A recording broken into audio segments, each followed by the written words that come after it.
So yun guys, luto tayo ng manok na native. So yun guys, ayun ang manok natin. Ayan, native.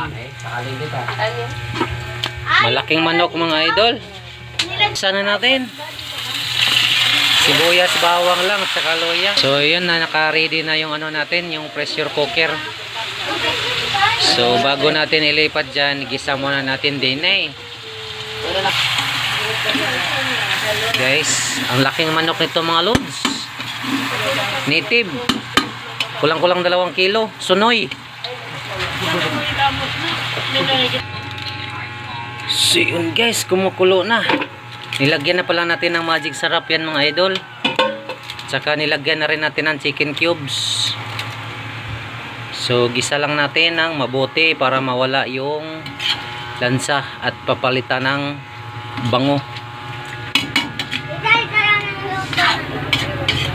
So yun guys, may tanlad na yan. Nilagyan ko na ng tanlad siya.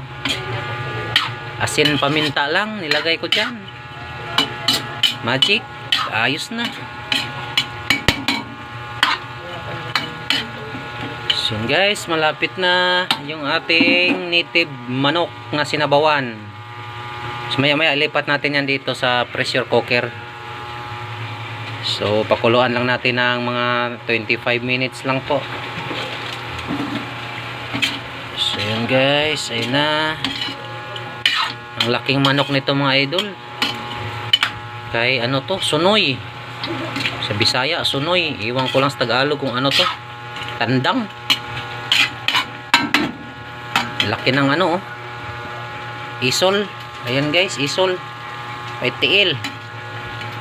Saka ito yung ano niya, balon-balunan, atay.